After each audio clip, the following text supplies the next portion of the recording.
Tudo bom, pessoal do História do Enem? Hoje nós vamos falar sobre as revoluções inglesas, uma série de episódios que marcaram a Inglaterra no século XVII do seiscentismo. Mas antes disso, não deixe de curtir o nosso canal, de ativar as notificações e prestigiar o nosso trabalho.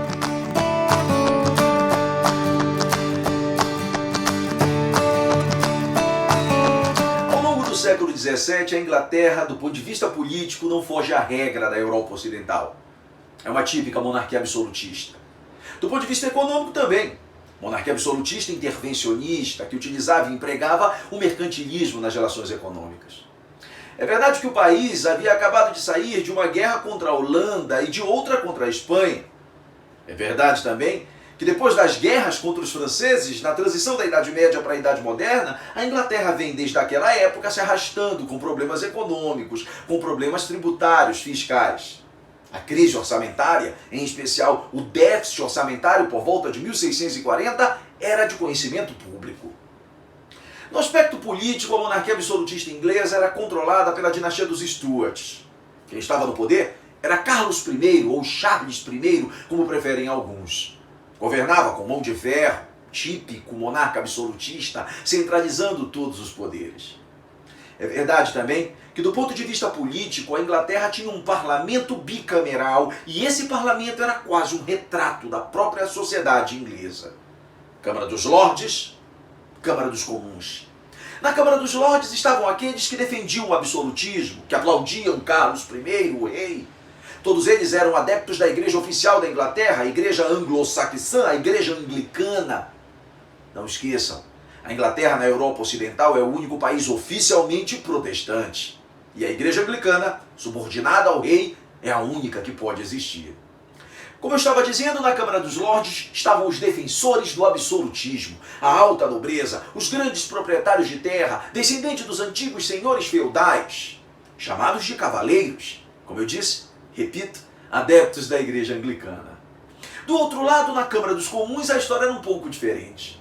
Na Câmara dos Comuns estava a pequena nobreza, pequenos e médios proprietários de terra, chamados de gentry, e membros da burguesia também. Esses membros da pequena e médios proprietários de terra, os gentry, eles eram, na maioria das vezes, criadores de ovelhas. Criavam ovelhas para vender a lã para a burguesia, que as transformava em tecido e comercializava nas grandes cidades da Inglaterra. É importante lembrar essa relação de proximidade entre eles. Todos eles, tanto a gentry quanto a burguesia, tinham representantes na Câmara dos Comuns. Eles eram chamados de roundheads, de cabeças redondas, em função de um corte de cabelo austero feito pelos seus representantes. Eram protestantes, mas não eram adeptos da igreja oficial da Inglaterra. Eles eram calvinistas, que na Inglaterra eram intitulados de puritanos.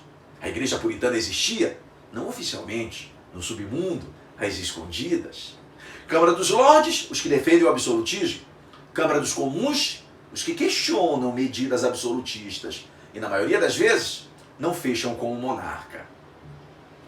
Ao mesmo tempo, neste cenário, em 1640, a crise econômica se agudiza. O rei, então, Carlos I, resolve reeditar um tributo imposto que há tempos não era cobrado. Desde o auge da pirataria no século XV e XVI, o ship money não era aplicado na Inglaterra. Ship money. Uma tributação em cima de todos os produtos comercializados nas cidades portuárias. Guardadas suas proporções, numa comparação quase que ridícula.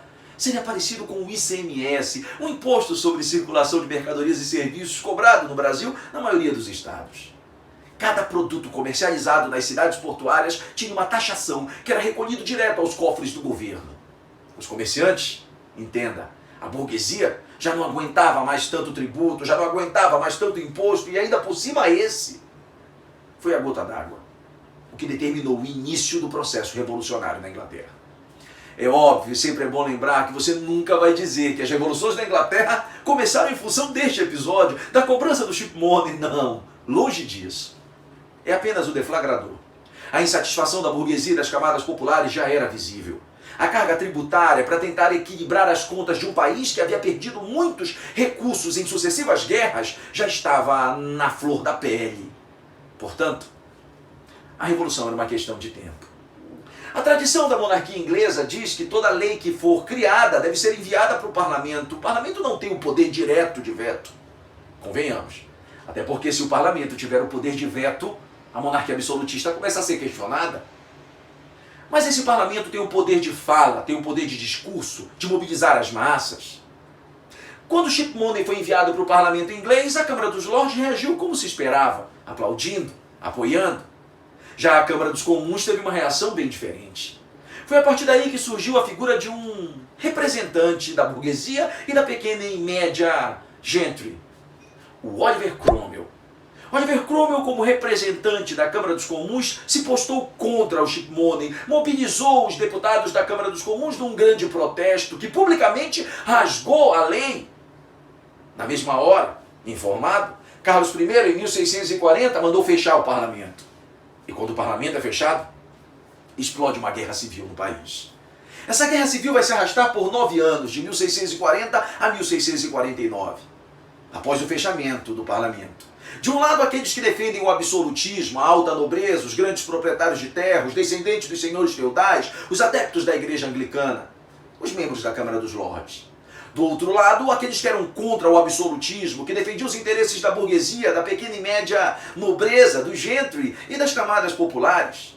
Sob a liderança de Oliver Cromwell, se posicionava o parlamento, na sua grande maioria, protestando contra o rei. E de outro lado, sob a liderança do próprio Carlos I, o exército oficial da Inglaterra. 9 anos de guerra civil.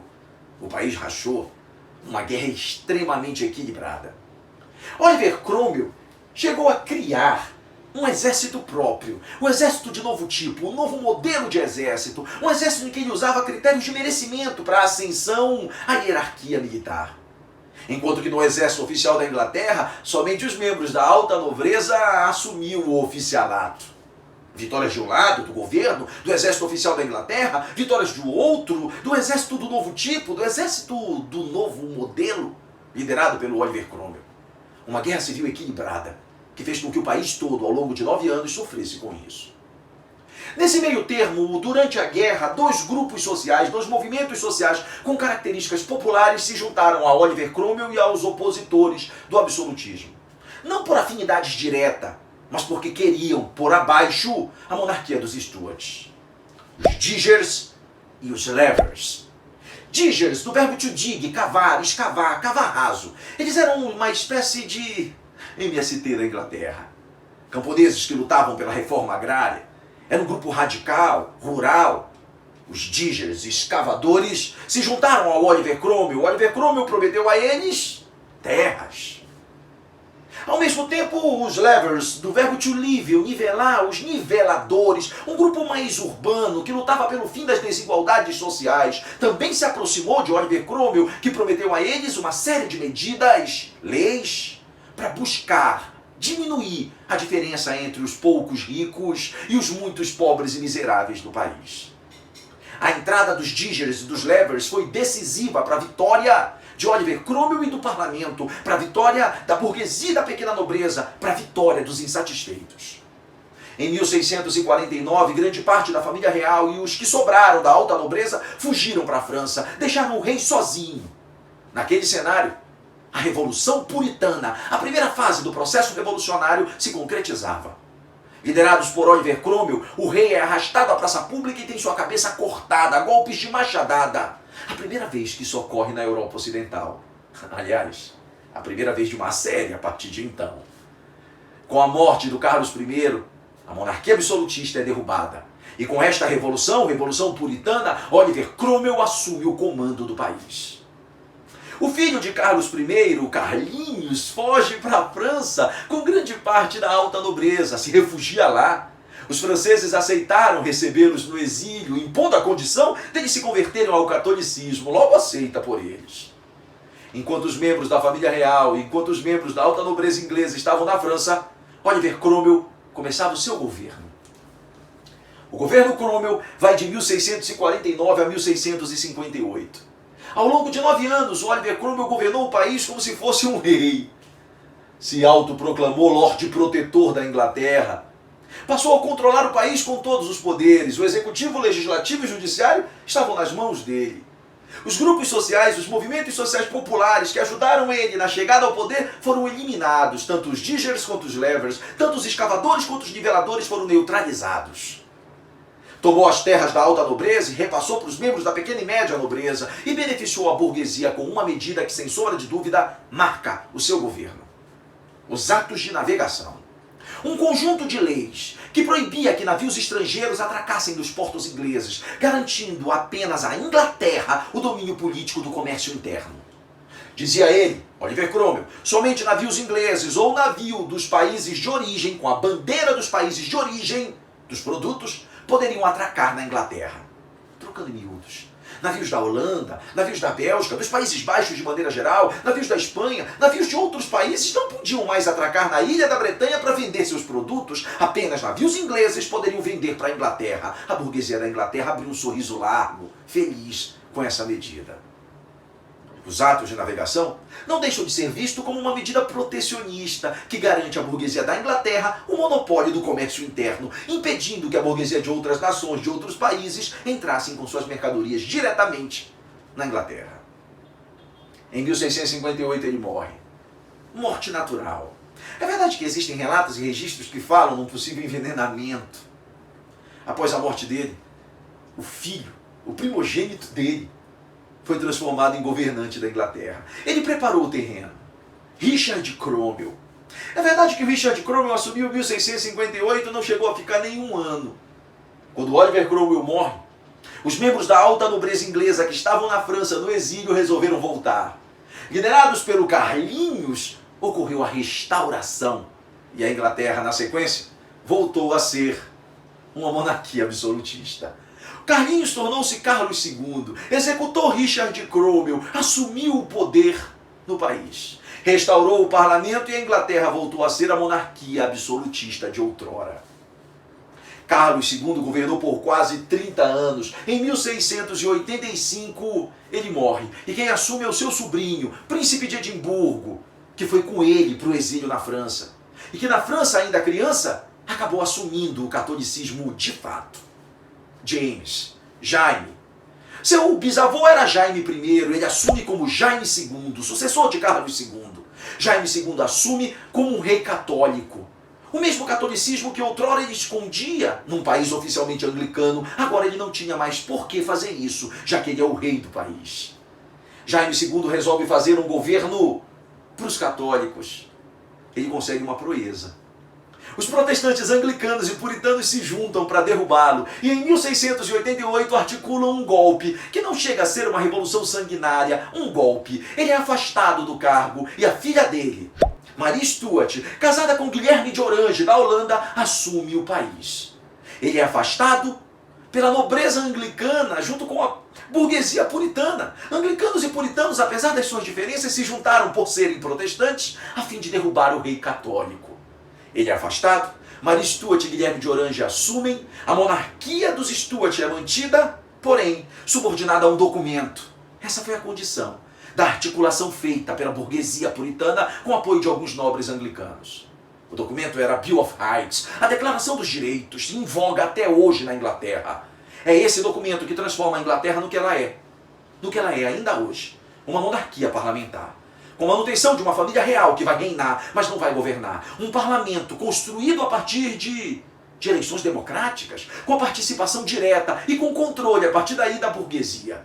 Um parlamento que escolhe o primeiro-ministro com funções executivas. Um parlamento que vai criar as leis e um parlamento que vai escolher os membros do judiciário.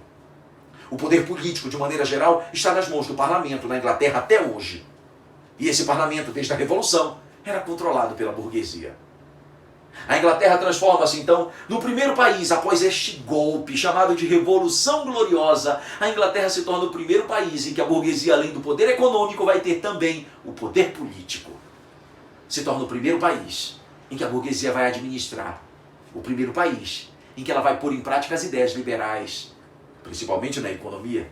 O primeiro país em que a burguesia vai ter condições de acumular capital. O primeiro país em que a burguesia, além do comércio, vai também dedicar-se à indústria. Não é à toa que a Inglaterra torna-se a ilha da vanguarda e da prosperidade iluminista e capitalista. Não é à toa que a Revolução Industrial vem na esteira. Esses episódios marcaram a Inglaterra no século XVII, libertaram a Inglaterra do absolutismo e apontaram a direção da modernidade capitalista para o país. Grande abraço, a gente se vê em breve.